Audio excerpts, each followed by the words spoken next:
Growing up, I always believed my mother was made of iron. Nothing seemed to break her. She possessed an unshakable strength that I thought was simply who she was, a woman carved from the very earth itself, immune to pain, fatigue, or want. Every morning, long before the first cockerel crowed, and while the world still slumbered in darkness, I would hear the soft rustle of fabric as she tied her old wrapper around her waist. That wrapper, faded blue with tiny yellow flowers that had lost their brightness years ago, became as much a part of her as her gentle hands or her warm smile. She would move through our small compound like a silent guardian, sweeping the yard, fetching water, and preparing for another day of endless work. Whether it was selling vegetables at the market under the scorching sun, cooking jollof rice and beans for laborers at the construction site down the road, or running small errands for neighbors just to earn a few naira, she never stopped moving. Her hands were always busy, counting coins, washing clothes, mending tears in fabric, or stroking my hair when I studied by the dim kerosene lamp. And no matter how exhausted she looked at the end of each day, no matter how her shoulders sagged or her breathing grew heavy, she always found the energy to smile at me. It was a smile that could light up our tiny room, making me forget that we slept on a mat instead of a bed, or that our walls were unpainted cement blocks. Whenever I asked, "Mama, are you okay?" she would let out that gentle laugh, soft like rainfall on dry leaves, and reply, "I'm fine, my child. Just focus on your books. That's all I need from you." But looking back now, with the clarity that only comes with age and understanding, there were small signs scattered throughout my childhood like breadcrumbs leading to a truth I was too innocent to see.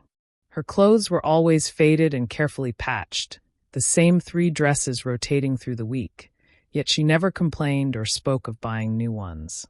When other mothers in our neighborhood wore fresh fabrics during market days or church services, Mama would smooth down her old wrapper and hold her head high, as if she wore the finest silk. Sometimes, especially during the harmattan season, she would cough endlessly through the night. I would hear her from my corner of the room, the sound echoing off our thin walls like a haunting melody. But whenever I asked about it the next morning, she would wave her hand dismissively and say it was just ordinary cold or dust from the dry season. Her voice would be hoarse, her eyes slightly watery, but she would already be moving, already working, already pretending. At our small wooden dining table, one of the few pieces of furniture we owned, whenever food was scarce, which was more often than I realized at the time, she would quietly push the larger portion toward me. "Eat well, my daughter," she would say, settling back with a satisfied expression. "I already ate while cooking. You know how cooks are. We taste so much while preparing the food that we're full before we even sit down." I believed her completely. After all, mothers don't lie to their children, do they? So I accepted every smile, every gentle laugh, every carefully crafted excuse. I devoured my meals with the carefree appetite of a child who trusted that her mother's word was gospel truth. What I didn't know, what I couldn't have known in my childhood innocence, was that behind her strong, unwavering facade, she was hiding something profound. Something I was too young and too trusting to notice. Something that, the day I finally discovered it, would shake me to my very core and forever change the way I looked at her, at love, and at the silent heroism that often goes unnoticed in this world. Secondary school brought new challenges and painful realizations. Every Monday morning, after weekends and holidays, my classmates would return with tales of their adventures. Kemi would show off her new sneakers, white and pristine, with laces that still held their factory stiffness. Blessing would display the gold-plated watch her mother had bought her for her birthday. Fatima would share stories of the cinema trips, the ice cream, the shopping excursions to the big mall in the city center. I had none of that. Instead, I had my mother's gentle words and her unwavering belief in my potential. But at 15, surrounded by peers who seemed to have so much more, those words sometimes felt hollow. "Mama, why don't you ever buy me new things?" I asked one evening, my voice carrying the petulance of adolescence mixed with genuine hurt. I had just returned from school where I'd watched my friends plan a group outing I couldn't afford to join. She was sitting on our small veranda, mending a tear in my school uniform by the fading evening light. Her fingers moved skillfully with the needle and thread, the same fingers that had mended countless tears, not just in fabric, but in my confidence whenever the world made me feel less than enough. She looked up, her eyes soft but tired, and smiled in that way that always made me feel both comforted and slightly guilty for asking. "Don't worry, my daughter," she said, reaching out to touch my head with her free hand. "I don't need much. Material things don't last, but education, that's forever. All that matters is your future. One day, you will understand what I mean." Her words always had a way of silencing my complaints, but they never quite erased the questions that lingered in my mind. I thought perhaps she was just naturally content with little, or maybe she simply didn't understand how important it was for a teenage girl to fit in with her peers. I even wondered sometimes if she was being unnecessarily frugal, saving money for some purpose she never shared with me. But the truth was far more complex and heartbreaking than my teenage mind could have imagined. Little things continued to disturb me, like pebbles in my shoe that I couldn't shake out. At mealtimes, she would watch me eat with such intensity, as if my satisfaction was her own nourishment. She would push her portion of rice or yam toward me, insisting with increasing firmness that she had already tasted it while cooking or had eaten earlier with the neighbor. Her explanations came so quickly, so readily, that I never thought to question them. Whenever she looked weak, which happened more frequently as I grew older and more observant, I would beg her to rest. "Mama, sit down. Let me help you," I would plead. But she would wave away my concern with a dismissive gesture, saying, "It's just small tiredness, nothing more. You know how it is when you work hard. Rest is for people who have time for it." One night, the oppressive heat made sleep impossible. I tossed and turned on my mat, finally deciding to get up for a drink of water. Our small compound was bathed in moonlight, casting long shadows across the yard. As I padded quietly toward the kitchen, I heard a voice, my mother's voice, floating through the thin walls. I stopped, my bare feet rooted to the cool cement floor. She was praying, but this wasn't the usual evening prayers I was accustomed to hearing. This prayer was different. Raw, desperate. Tiptoeing closer, I peered through the gap in the kitchen door and saw her there, kneeling on the hard floor, her hands lifted toward heaven. Her voice trembled with an emotion I had never heard from her before. "God, please give me strength to continue. Let my child never suffer the way I have suffered. Let her never know what it means to sleep hungry or to choose between food and school fees. Even if I must go without, even if I must pretend I am not hungry, please don't let her lack anything she needs for her future." She paused, her shoulders shaking slightly, before continuing. "I know you see everything, Lord. You see how I smile when my stomach is empty, how I say I'm not hungry when the pain cuts through me like a knife. But please, let her dreams come true. Let my sacrifices mean something. Let her become the woman I never had the chance to be." I stood frozen in the doorway, my heart hammering against my ribs like a caged bird desperate to escape. Why did her prayer sound so filled with pain? What was she really asking for? The questions swirled in my mind, but I was still too naive, too protected by her love, to fully grasp the devastating truth behind her words. I would find out sooner than I ever imagined, and in a way that would haunt me forever. It happened on a Tuesday afternoon in March. The air hung heavy with the promise of rain, and school had closed earlier than usual due to a teacher's meeting. I walked home along the familiar dusty path, humming a song I'd learned in music class, thinking about how surprised and pleased Mama would be to see me home early. Our compound, usually filled with the sounds of children playing and women chatting while they cooked, was unusually quiet. Even Mrs. Adunny, our talkative neighbor who normally sat outside plaiting children's hair and sharing neighborhood gossip, was nowhere to be seen. "Mama," I called out cheerfully as I pushed open our wooden gate. The silence that greeted me felt wrong somehow, like a song missing its chorus. I dropped my school bag by the door and searched through our 2 small rooms. Nothing. Her bed was neatly made, her few belongings arranged exactly as she always kept them, but she was nowhere to be found. Then I heard it, a sound that would forever be etched in my memory. A faint, struggling cough coming from behind our small house. It wasn't the usual cough I'd grown accustomed to hearing at night. This one sounded different. Desperate. Painful. I rushed toward the sound, my heart already beginning to race with an inexplicable dread. What I found when I rounded the corner of our house would shatter my understanding of everything I thought I knew about my mother and our life together. There she was, sitting on a small wooden stool that had seen better days, her back bent forward at an unnatural angle. Her entire body seemed to be folding in on itself as she clutched her chest with both hands. She coughed so violently it looked as though her very breath was fighting to escape her body, each spasm racking her thin frame. But it wasn't just the coughing that stopped me cold. It was what sat beside her on an old ceramic plate, a small portion of soaked gari, plain and colorless, mixed with nothing but water. No sugar to sweeten it, no groundnut to add flavor or nutrition, no milk to make it creamy, just gari and water, the meal of someone who had absolutely nothing else. "Mama!" I screamed, rushing to her side. "What's happening to you? Why are you eating that? Where's the rice? Where is the stew?" She looked up at me with startled eyes, quickly wiping her face with the back of her hand. Even in her obvious pain, she tried to summon that familiar smile, though it trembled at the edges like a leaf in strong wind. "It's nothing, my child," she said, her voice hoarse and strained. "Just a little weakness. You know how it is. Sometimes the body gets tired. Go inside and read your books. Don't worry about me.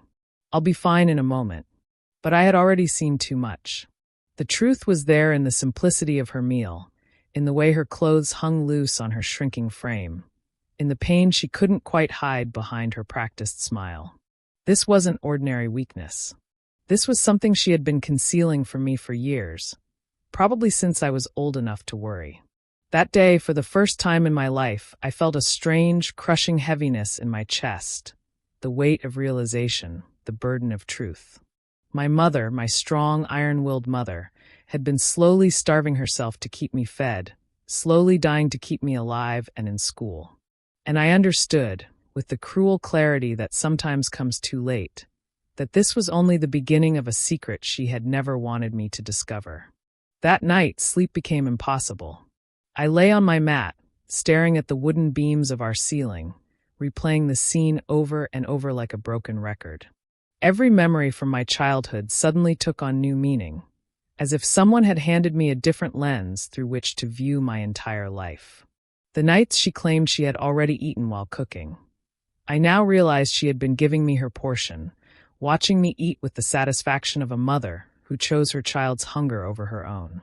The days she said she wasn't hungry, her stomach had probably been crying out for food, but her love for me was louder than her body's demands.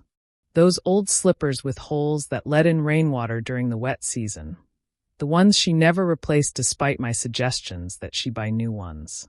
The wrapper she tied around her waist every single day, the same faded blue fabric with yellow flowers that had become threadbare from years of wear and washing.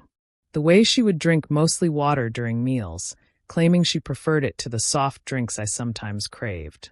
It all came together like pieces of a devastating puzzle, each fragment revealing a picture of sacrifice, so profound that it left me breathless. Mama had been giving up everything, her food, her comfort, her health, her own basic needs, just to ensure I could stay in school and build a future that she herself had never been able to dream of. Hot tears rolled down my cheeks as I thought about all the times I had complained, all the moments I had wished for more without understanding the cost. The times I had demanded money for new notebooks when mine were only half full, or begged for lunch money without realizing that the coins she pressed into my palm might have been meant for her own meal. I thought about my classmates' mothers, women who seemed to have so much more, who could afford to buy their children treats and clothes without visible strain. For the first time, I wondered what sacrifices they might be making that weren't as visible, or whether some of them simply had more resources to work with. But my mother, my beautiful, selfless mother, had been operating from a position of scarcity that I had been too sheltered to recognize. Every naira she spent on me was a naira she couldn't spend on herself. Every time she ensured I was comfortable, she accepted discomfort as the price of my well-being. I wanted desperately to wake her up, to confront her with my newfound understanding, to demand explanations for years of hidden sacrifice. I wanted to ask why she had never told me, why she had let me believe we were doing better than we actually were, why she had chosen to suffer in silence rather than let me share the burden. But when I looked at her sleeping form in the dim light, her face finally relaxed, free from the careful mask of contentment she wore during waking hours. I couldn't bring myself to disturb her rest. Even in sleep, she looked tired, as if her dreams couldn't quite provide the peace her body desperately needed.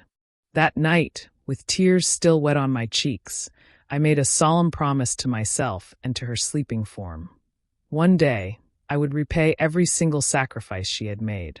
One day, my mother would never have to choose between her hunger and mine again. One day, she would have new clothes, good food, and the comfort she had denied herself for my sake.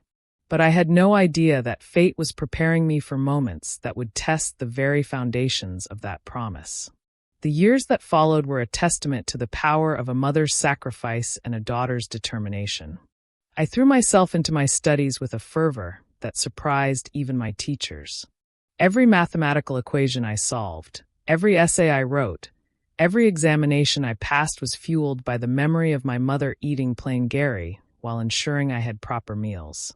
During particularly difficult moments, when chemistry seemed impossible to understand, when my English teacher assigned essays that felt beyond my capabilities, when the pressure of academic expectations threatened to overwhelm me, I would close my eyes and see her again, bent over that wooden stool, coughing and suffering in silence so that I could have a chance at a different life. My mother never spoke directly about our financial struggles, but I began to notice things with my newly opened eyes. The way she would count and recount the few naira in her small purse before going to the market. How she would negotiate fiercely with traders, not out of spite, but out of necessity. Every naira saved was a victory. Every small discount a triumph that meant she could buy a little more rice or perhaps some vegetables to go with our meals. I watched her wake up before dawn to prepare food for sale, standing over our small kerosene stove in the pre-morning darkness, stirring large pots of beans or rice that would feed construction workers and laborers throughout the day. Her profit margins were tiny, sometimes just enough to buy ingredients for the next day's cooking. But she approached each day's work with the dedication of someone who understood that small efforts, consistently applied, could build towards something greater. I began to help where I could without letting her know I had discovered her secret. I would volunteer to fetch water, claiming I needed the exercise. I would insist on helping with the cooking, saying I wanted to learn her recipes. Sometimes, I would pretend to be less hungry than I actually was, pushing small portions of my food back toward her and claiming I was full. She would look at me with knowing eyes during these moments, and I wondered if she suspected that I had begun to see through her carefully constructed illusions. But neither of us spoke openly about what we both understood was happening. As I progressed through my final years of secondary school, the weight of my mother's sacrifices became both my greatest motivation and my heaviest burden. I excelled in my classes, earning recognition from teachers and the respect of my peers, but every achievement felt borrowed, built on the foundation of my mother's hidden suffering. I began to notice other details that had previously escaped my attention. The way she would sometimes pause while sweeping, her hand pressed to her chest as if catching her breath. How she would occasionally wince when she thought I wasn't looking, her face briefly contorting with what I now recognized as pain rather than mere fatigue. Her cough, which she had always dismissed as seasonal or temporary, had become a constant companion. I would hear it throughout the day, while she cooked, while she cleaned, while she counted the day's earnings by the light of our single bulb. It was a dry, persistent sound that seemed to come from deep within her chest, and no amount of local herbs or traditional remedies seemed to provide lasting relief. The clothes she wore became looser over time, hanging on her frame like garments meant for a larger woman. When I suggested she might need to eat more, she would laugh and claim that she was simply getting healthier, losing the unnecessary weight that came with getting older. But I could see the truth now. I could see how her sacrifice was not just financial or material. It was physical. She was literally giving parts of herself, her health, her strength, her very substance, to ensure my future was secure. Years of study, determination, and the fire of my mother's sacrifices burning in my heart finally led to the day I had dreamed of since that afternoon when I found her coughing behind our house. Graduation day arrived with all the pomp and ceremony that such moments deserve. But for me, it represented something far more profound than academic achievement. The certificate I held in my trembling hands wasn't just paper decorated with official seals and signatures. It was proof of every hidden hunger my mother had endured, every old wrapper she had worn without complaint, every tear she had wiped away in the privacy of our small kitchen when she thought I wasn't looking. It represented every morning she had chosen my education over her comfort. Every evening she had smiled through her exhaustion to encourage my studies. As I stood on the platform with my fellow graduates, I scanned the crowd of proud families. Parents in their finest clothes, siblings waving enthusiastically, grandparents beaming with joy. It took me several moments to spot my mother, and when I finally did, my heart nearly broke all over again. She stood far at the back of the gathering, almost hidden behind the crowd of well-dressed families.